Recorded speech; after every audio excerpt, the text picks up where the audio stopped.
الحمد لله نحمده ونستعينه ونستغفره ونؤمن به ونتوكل عليه ونعوذ بالله من شرور أنفسنا ومن سيئات أعمالنا من يهده الله فلا مضل له ومن يضلله فلا هادي له ونشهد أن لا إله إلا الله وحده لا شريك له ونشهد أن سيدنا ونبينا ومولانا محمدا عبده ورسوله صلى الله عليه وعلى آله وأصحابه وبارك وسلم تسليما كثيرا كثيرا.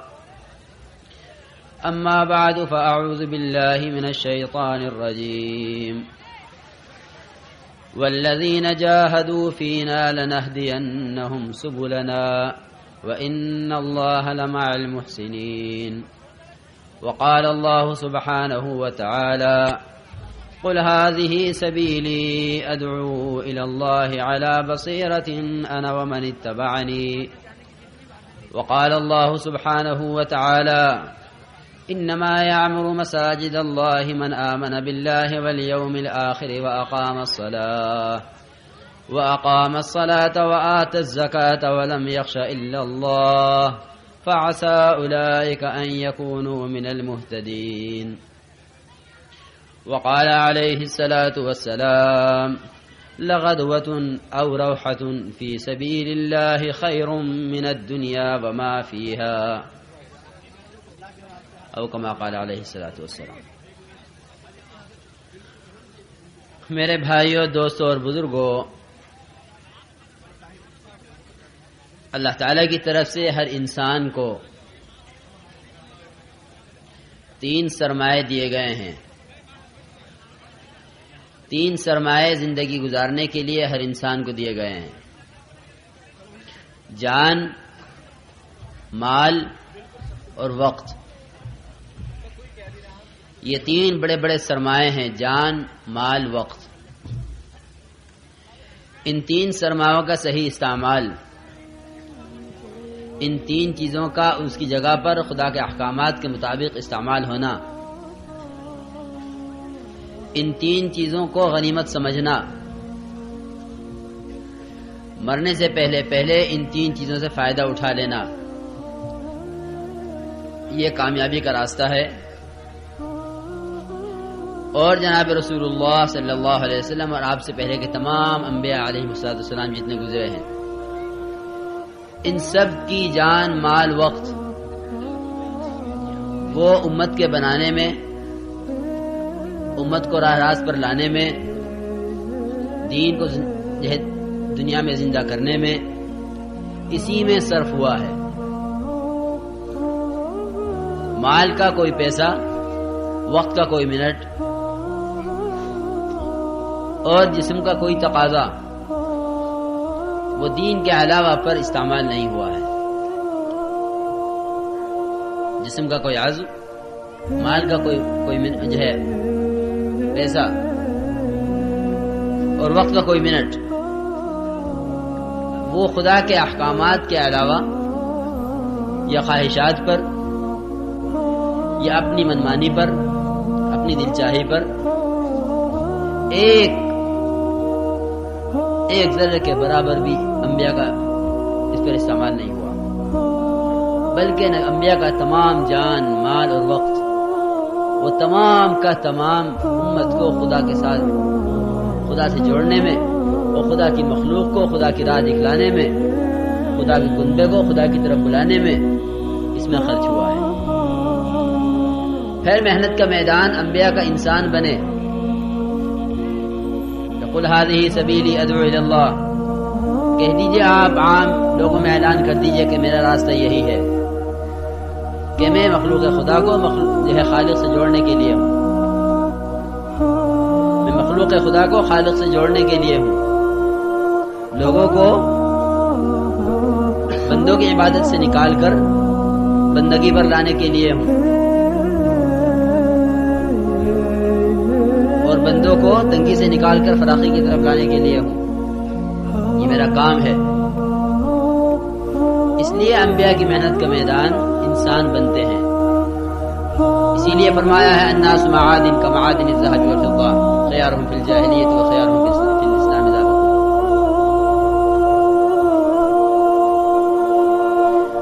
کہ انسان سونے کی کانیں ہیں، اگر ان پر محنت کی جائے، ان کو کھودا جائے، ان پر جان مال وقت لگایا جائے، یہ سونے کی کانیں ہیں. ان میں سے سونا نکلے گا، ان میں سے چاندی نکلے گی، ان میں سے وہ تمام جواہرات نکلیں گے جو اللہ تعالیٰ نے اپنے خلیفہ کے اندر رکھے ہیں. لیکن اگر انسان محنت کا میدان ہی نہ ہو، انسان کو محنت کا میدان سمجھا نہ جائے، انسان کے علاوہ ہر چیز کو محنت کا میدان بنائے ہوئے ہو، یہ بات تو طے ہے جو آدمی جس لائن کی محنت کرے گا اس لائن کے کمال کو پہنچے گا. جو جس چیز کو محنت کا میدان بنائے گا اس سے پورا استفادہ کرے گا اور وہ لائن اس سے پوری کھلے گی. وہ قول مولانا یوسف صاحب رحمۃ اللہ علیہ کہ کاشتکار زمین پر محنت کرتا ہے، لیکن زمین پر محنت کرنا اس کا زمین پر محنت کرنا صرف اس لیے ہے کہ میرا بیج کتنی گہرائی میں گیا ہے اور اس کو کچھ عرصے کے بعد کتنی بلندی پر آنا ہے. اس سے زیادہ اس کی سوچ نہیں ہوتی کہ یہ میرا بیج ہے، اسے کتنی گہرائی میں ڈالنا ہے اور کتنی اونچائی پر اس کو آنا ہے. اتنا اس کا ارادہ ہے، اتنی اس کی نیت ہے. اس کی نیت کے بقدر محنت اور اس کی محنت کے بقدر نتیجہ. یہ ہر کاشتکار کے ساتھ ہے کہ نیت کے بقدر محنت ہوگی اور محنت کے بقدر نتیجہ ہوگا. کہ نیت یہ ہے کہ یہاں اتنا کھودا جائے جتنی گہرائی میں دانہ ڈالا جا سکے، اور پھر اس سے مجھے اتنی امید ہے کہ اس کی بال، اس کا پودا اتنی بلندی سے زیادہ نہیں ہوگا. اتنی محنت کو سامنے رکھ کر کاشتکار محنت کرتا ہے. لیکن فرماتے تھے کہ اگر اس کاشتکار کو پتہ چل جائے کہ زمین کے اندر پٹرول بھی ہے اور زمین کے اندر جو ہے کوئلہ بھی ہے اور زمین کے اندر لوہا بھی ہے اور اس میں مختلف کانیں ہیں اور اس میں جو ہے مختلف جو ہے معدنیات ہیں، تو یہ اپنی محنت کو بڑھا کر زراعت سے ایسا مستغنی ہو جائے گا کہ اس کو کاشتکاری کا نام لیتے ہوئے بھی شرم آئے گی کہ کیسا چھوٹا سا کام ہے کہ فصل بو دی اور کاٹ لی. کتنی بڑی بڑی چیزیں زمین کے اندر موجود ہیں. اسی طرح میرے عزیز دوستو بزرگو، انسان جب محنت کا میدان بنتا ہے تو اللہ تعالیٰ کے اس کے اندر رکھے ہوئے جواہر، اس لیے کہ رات مولوی صاحب نے خوب کھولا انسان کو، ہر طرح سے کھول کے دکھلایا کہ انسان کیا ہے. اللہ تعالیٰ قسم کھا کے فرماتے ہیں، ایک قسم نہیں کئی قسمیں کھا کے فرماتے ہیں لقد خلقنا الانسان فی احسن تقویم، کہ ہم نے انسان کو سب سے زیادہ خوبصورت سانچے میں ڈھالا ہے اور سب سے زیادہ قیمتی بنایا ہے اور قابل اکرام بنایا ہے اور اللہ کا خلیفہ بنایا ہے. ہم نے انسان کو ہر طرح سے نوازا ہے. وہ خدا کے رکھے ہوئے جواہر ہیں اس کے اندر جو اس پر محنت ہونے سے ظاہر ہوا کرتے ہیں. آج جس چیز کو ہاتھ لگاتی ہے سائنس والے، جس چیز کو ہاتھ لگاتے ہیں محنت کرنے والے، اس چیز کے فوائد بھی کھلتے چلے جاتے ہیں اور مشاہدے میں آگے بڑھتے چلے جاتے ہیں. وہ چیزیں جن کو اب سے 10 سال 20 سال پہلے کوئی جانتا نہیں تھا، ان پر محنت ہوئی اور محنت ہو کے ان کی قیمتیں کہیں سے کہیں پہنچ گئی اور ان کے فوائد بڑھتے چلے گئے اور ان کے اپنے اندر کے چھپے ہوئے جواہر کھلنے شروع ہو گئے. اسی طرح اگر انسان کو محنت کا میدان بنایا جائے، اس طرح غور کیا جائے کہ آخر انسان میں کیا ہے، انسان کس لیے بنا ہے. اس لیے کہ انسان وہ واحد مشین ہے عمل کی، انسان واحد مشین ہے عمل کی. کسی مشین سے عمل تیار نہیں ہو سکتا، چاہے قیامت تک کی سارے سائنس ہمیشہ کی شروع سے لے کے آخر تک دجال تک کی سائنس یہ جمع ہو جائے، کوئی عمل کی مشین تیار نہیں کر سکتا کہ بھئی یہ عمل کی مشین ہے، اس مشین سے عمل بن سکتے ہیں،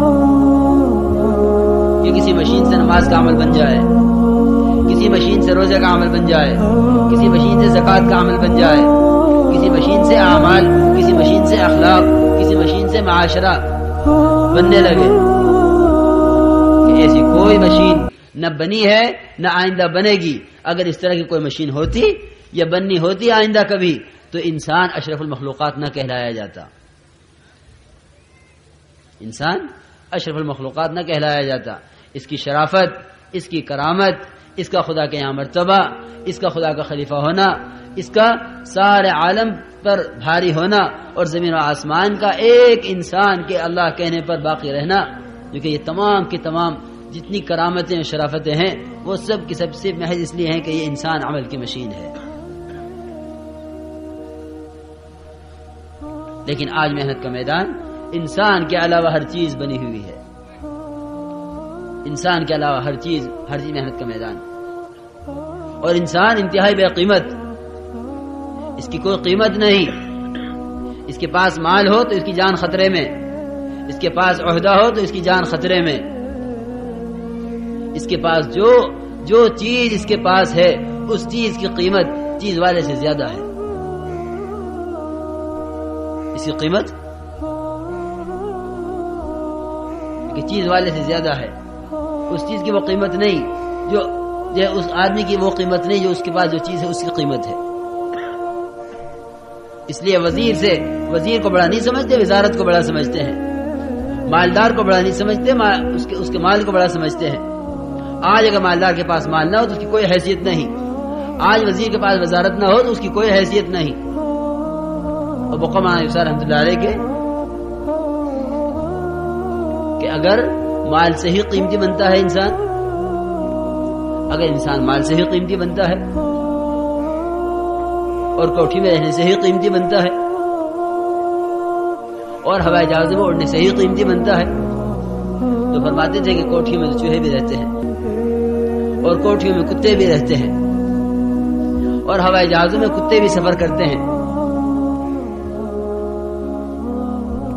فرماتے تھے اگر اعمال نہیں ہیں اور اگر آخرت کی فکر نہیں ہے اور اگر اپنے کو بنانے کا شوق اور جو ہے صبح سے شام تک اس کا غم نہیں ہے انسانیت کے بگڑنے کا، تو پھر یہ ہوائی جہازوں میں اڑے تو کوے کی طرح بے حیثیت، اور یہ سمندر میں تیرے تو سمندری سانپوں کی طرح بے حیثیت، اور یہ سڑکوں پہ پھرے تو کتوں کی طرح بے حیثیت، کہ اس کی کوئی حیثیت نہیں، اس کی اپنی حیثیت، اس کا اپنا مقام اس کے اعمال سے ہے، اور جو راستہ اس کو بتایا گیا ہے اس راستے پر چلنے سے ہے۔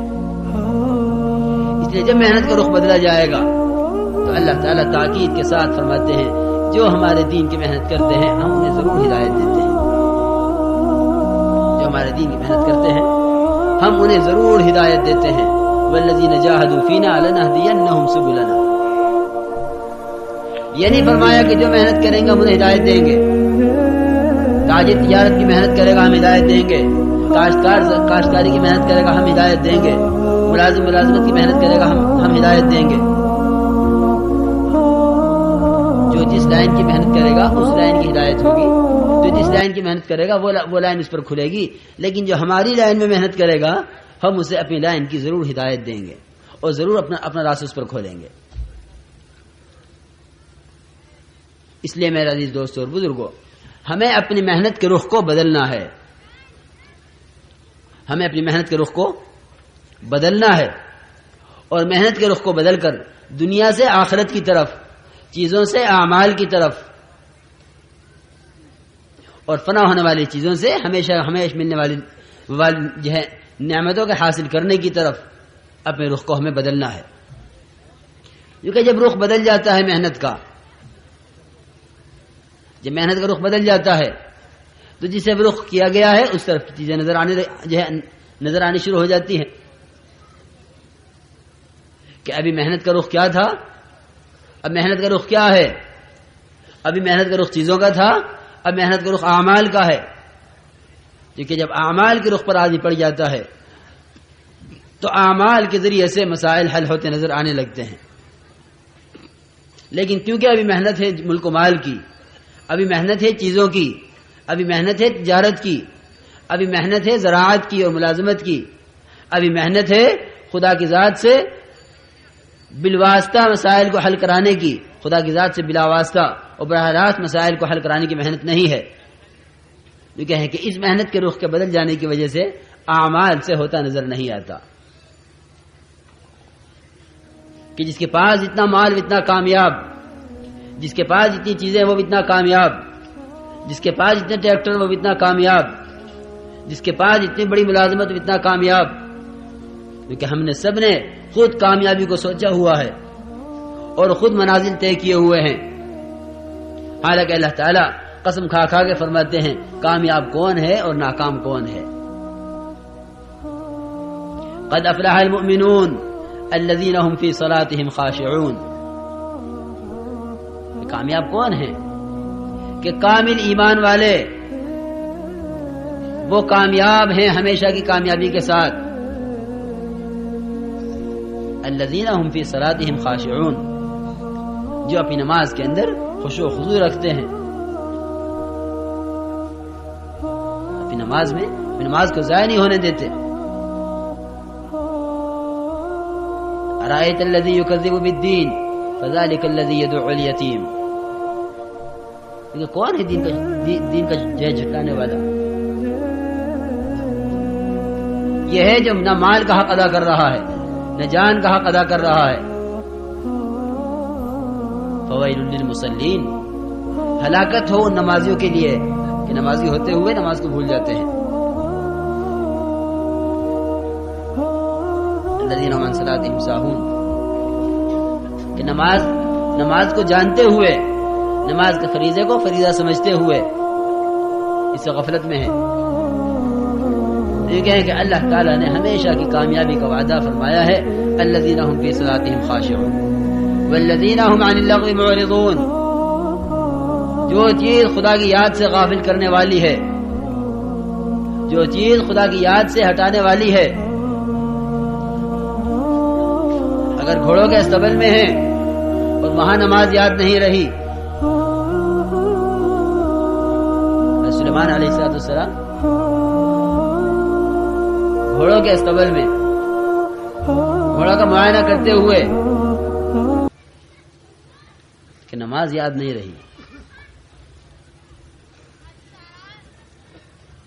اور ایک صحابی جو کہ باغ میں نماز پڑھتے ہوئے ایک چڑیا میں دھیان چلا گیا، نماز سے دھیان ہٹ گیا کہ باغ کو ہٹاؤ راستے سے، باغ کو راستے سے ہٹاؤ،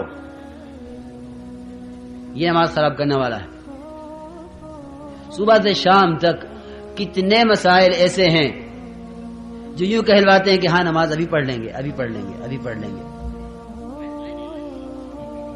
وہ ٹالتے رہتا ہے نماز کو، اس لیے کہ یقین یہ بنا ہوا ہے کہ میں جس لائن سے محنت کر رہا ہوں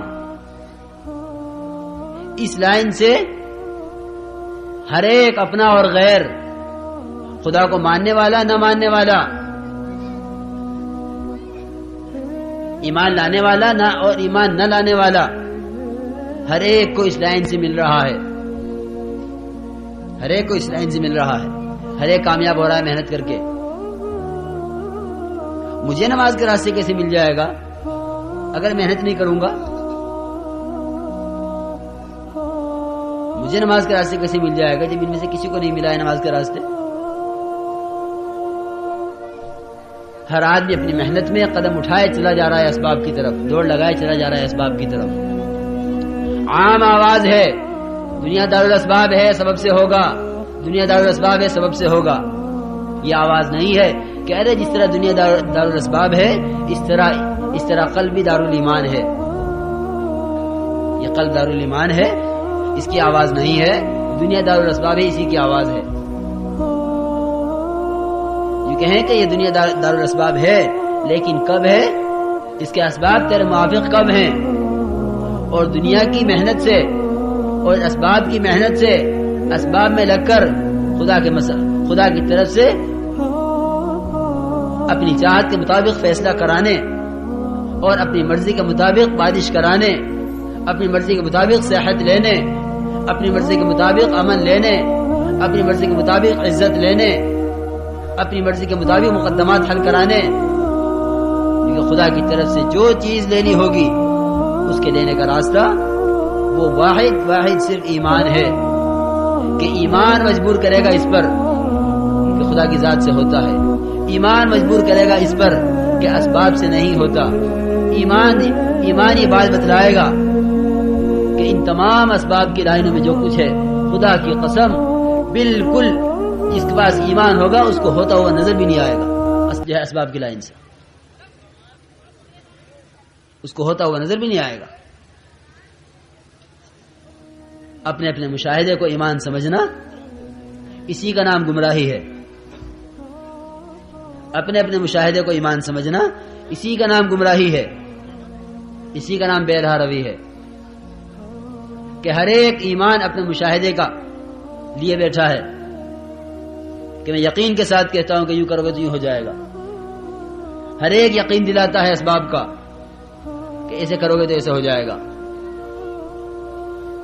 نہیں، بلکہ کہتے ہیں کہ محنت کے رخ کو بدلیں اور محنت کے رخ کو بدل کر اپنے آپ کو خالق کائنات سے ہونے پر لائیں کہ بھئی اللہ کی ذات سے ہوتا ہے، اللہ کے غیر سے نہیں ہوتا.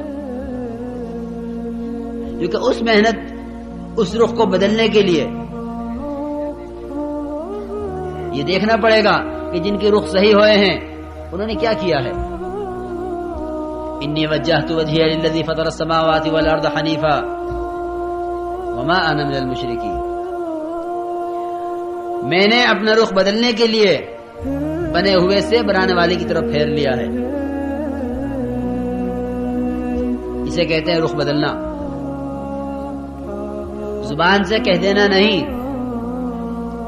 یہ دماغ سے سوچ لینا نہیں، یہ سر سے اقرار کر دینا نہیں کہ میں وہی دکان کا دکان والا، میں وہی زمین کا زمیندار، میں وہی ملازمت کا ملازمت والا.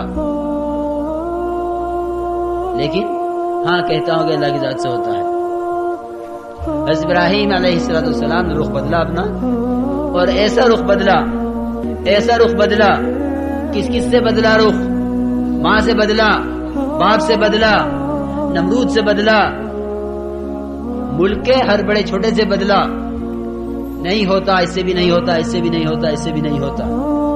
سب سے رخ بدل کر جو کہیں آخر میں اس جبرائیل پر جس پر ایمان لانا ضروری ہے، آمنت باللہ و ملائکتہ و کتبہ و رسلہ والیوم الآخر والقدر خیرہ و شرہ من اللہ تعالی والبعث بعد الموت.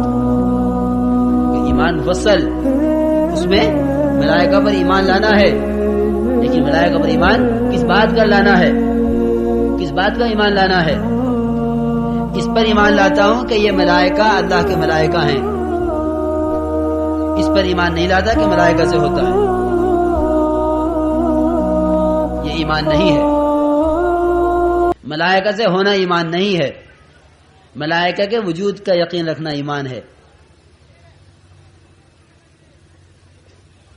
ملائکہ کے وجود پر ایمان لانا ضروری ہے. ملائکہ سے ہونے پر ایمان لانا نہیں ہے، بلکہ یہ بھی شرک ہے. تو یہ کہ ہم نے ایسا رخ بدلوایا حضرت ابراہیم کا کہ منجنیق میں بیٹھے ہوئے ہیں، توپ کے اندر بیٹھے ہوئے ہیں، چند منٹ میں پھینکے جانے والے ہیں اس آگ میں، جو آگ مہینے بھر کی محنت کے بعد جو ہے دہکائی گئی ہے. ہر مرنے والا وصیت کر کے جاتا تھا کہ ابراہیم کی آگ میں ضرور جو ہے لکڑی ڈالنی ہے. بیماروں کے تیماردار وہ نظر مانے بیٹھے ہیں کہ بیمار ٹھیک ہو گیا تو ابراہیم کی جو ہے آگ میں لکڑی ڈالنی ہے. لیکن ایسی زبردست آگ کہ اگر اوپر سے پرندہ گزرے، اوپر سے بلندی سے کوئی پرندہ گزرے اس آگ کے اوپر سے تو جل کر نیچے گر جائے. اتنی زبردست آگ. اس آگ میں ڈالا جانا ہے ابراہیم علیہ السلام کو. نمرود بخیل، کپڑے اس نے اتار لیے کہ یہ گریں گے، کپڑے جلیں گے، کپڑے ہمارے کام آئیں گے.